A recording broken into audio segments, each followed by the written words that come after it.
Have you ever seen someone cry at your funeral, even though they were the one who buried you alive? The sky was dark that morning. Heavy clouds gathered like they, too, were mourning.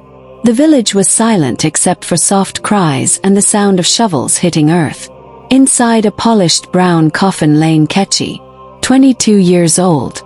Marked, loved, gone too soon. Or so they thought. Her younger sister Ada stood by the coffin, dressed in white lace. Tears streamed down her face. She cried so hard people had to hold her. She was my only sister, she kept repeating. Everyone believed her. But something felt strange. Ada's tears were too loud, too dramatic, too perfect. And the coffin, it was nailed shut quickly. No one was allowed to see the body. No final goodbye. As they lowered Nkechi into the ground, no one knew what was really going on. But inside that coffin, someone was still breathing. Backhand index pointing right, don't scroll. The truth is just beginning. Like, comment, and follow to hear what happened underground. What if you woke up in total darkness and realized you were already underground? Nkechi opened her eyes, but everything was black. She tried to sit up, she couldn't. Wooden boards pressed against her back and chest. She could barely breathe. Her mouth felt dry. She screamed, "Help! Somebody!" But her voice didn't travel far. She began to cry. Her own heartbeat sounded like thunder in her ears. "I'm alive, please," she shouted, pounding the coffin lid. No one answered. She tried again and again until her hands bled. As the air grew thinner, memories came rushing in. She remembered eating dinner. Her sister Ada smiling at her strangely. Then everything had gone blurry. Her head spun. She had passed out. "But I didn't die," she whispered. "I didn't." She sobbed in fear. Minutes felt like hours. Her voice was fading. But just as she was about to give up, she heard voices. People were talking above her grave. What they said will haunt her forever. Don't scroll. Scene 3 is where the secret begins. Like, comment, and follow. What if the one who planned your death smiled with you just hours before it happened? It was a peaceful day in the village. Birds sang. Nkechi laughed with Ada on their balcony. "Sister," Ada said sweetly, "you always shine like the sun." Nkechi smiled. She had no idea those were farewell words. Later that evening they ate dinner together. The yam porridge tasted strange, slightly bitter. Nkechi asked, "Did you cook it differently today?" Ada chuckled nervously. "Just added something special," she replied. Minutes later, Nkechi's head began to spin. Her hands shook. She clutched her chest. Ada stood, watching calmly. "What's wrong?" she asked softly, but made no move to help. Nkechi collapsed. Her vision blurred. Ada leaned over her and whispered, "Finally." Then darkness. The next morning, the village woke to the news that Nkechi had died suddenly in her sleep. People wept. Ada cried the loudest. But the truth, it had never been death. It had been murder. If you were Nkechi, would you ever forgive? Comment, forgive or revenge below. Now let's go to scene 4. How much does it cost to declare someone dead when they're still breathing? After Nkechi collapsed, Ada didn't call the hospital. She called Nurse Jumok, a woman with a reputation for secrets. "She's gone," Ada said calmly. The nurse checked Nkechi's pulse, still faint. "She's not dead," Jumok whispered. Ada handed her a thick brown envelope. "She is now." The nurse hesitated, but the money was too good. She signed the death certificate, stating, "Sudden cardiac arrest. No autopsy needed. No second opinion. Case closed." Neighbors came to mourn. Nobody questioned anything. Ada played her role well. Tears, shaking, hugging guests. But behind her eyes was something cold. "She's free now," Ada said to an old woman who nodded sadly. "Yes, may her soul rest in peace." But her soul was not at rest. Her soul was screaming in a coffin, alive and trapped. Are you ready for what happens next? Because in scene 5, they start covering her with soil. Like in Follow if your heart is racing. Imagine hearing shovels throwing dirt over your body. And you're still alive inside. Nkechi's screams grew weaker. Her hands scratched the coffin lid until blood filled her fingers. Then came a dull sound, thud, thud, thud. It was the sound of dirt hitting the coffin. They were burying her. Outside, Ada stood calmly as the priest read the final prayer. Ashes to ashes, dust to dust. The villagers wept. Ada cried again, louder this time. Her face buried in her hands. People comforted her, calling her a strong sister. Inside, Nkechi was fading. Each shovel of dirt cut off more air. She tried screaming again, but her throat was dry. No, no, please, she whispered. She thought of her dreams, her mother, or life. She didn't want to die. Not like this. Not by her own sister's hands. But above ground it was over. The coffin was covered. People began to leave. Only the dead remained. Or so they thought. What if the people who buried you stayed behind and started talking secrets above your grave? It had been quiet for minutes. Then Nkechi heard footsteps above her. She froze. Her heartbeat returned, loud in her chest. Voices. I can't believe it worked, Ada said, laughing. Nkechi's eyes widened. She wasn't imagining it. Her sister was still here, still talking. I told you, said Nurse Jumok. Nobody checks bodies here. They believe what they're told. Then Ada said the words that would haunt Nkechi forever. She always got everything. The love, the praise, the business. I was just the shadow. But now, I'm free. Jumok laughed and added, may her soul rest in peace. Or not. They both laughed, above her grave. Inside the coffin, Nkechi's tears mixed with sweat and blood. This wasn't just jealousy. It was pure evil. They didn't just bury her. They buried the truth. And if they left now, she might never escape.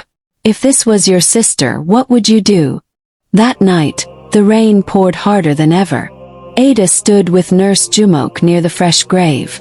They were laughing softly, unaware someone was listening. Ada's laughter carried pride and cold satisfaction. She whispered, now I have everything. No more Nkechi to shine brighter than me. Jumok nodded and held out her hand for more money. But behind a tree stood Baba Danjuma, the old grave digger. He had returned to check on the grave because something didn't feel right earlier.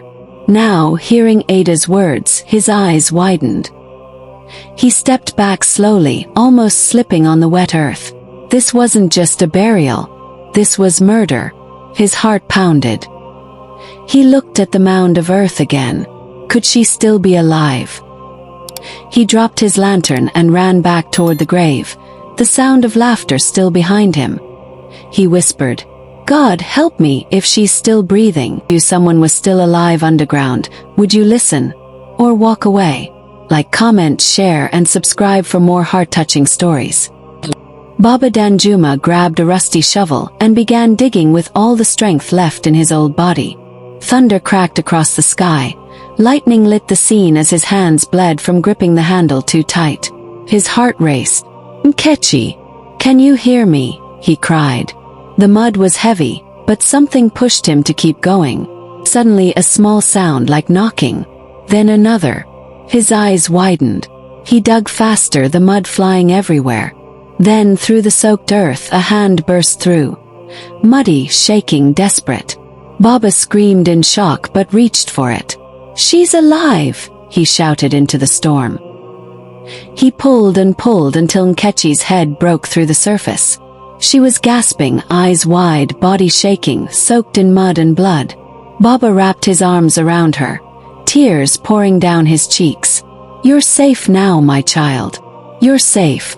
That night, a dead girl came back to life, and a secret grave revealed more than just silence. Would you believe in miracles if you saw one with your own eyes? Like, comment, and share this story if your heart feels something. Inside Baba Danjuma's small hut, warmth replaced the cold. A fire crackled softly in the corner. Nkechi lay on a mat, wrapped in old blankets. Her skin was pale, lips cracked, breathing shallow. Baba spooned warm soup into her mouth slowly. She coughed, but the heat of the room brought color back to her face. He wiped her brow gently. "Rest, my daughter. You're safe now." Nkechi stared into the fire, her eyes lost in thought, filled with pain and questions. "Why me?" she whispered. Baba sat beside her and said nothing.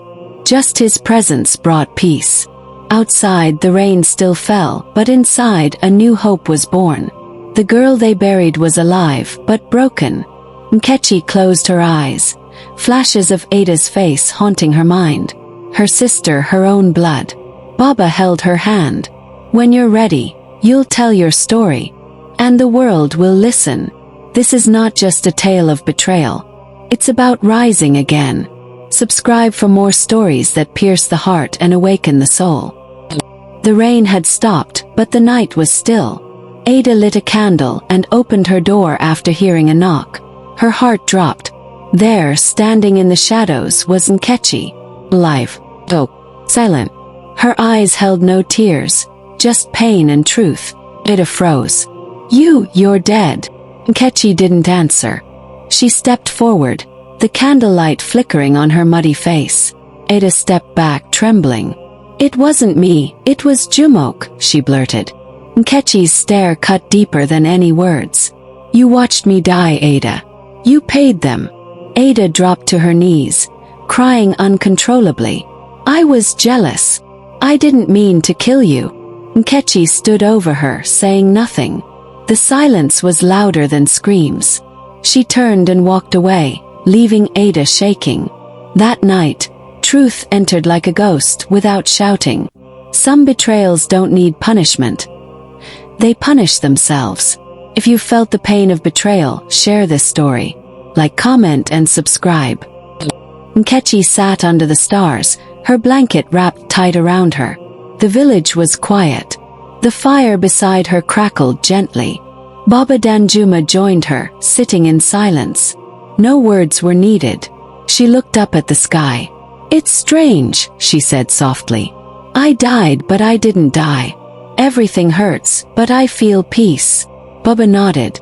"Pain sometimes makes us deeper, not broken." She turned to him.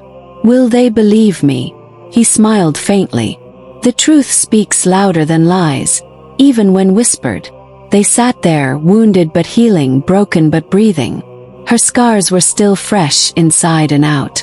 But that night, for the first time, Nkechi smiled. A small, painful smile.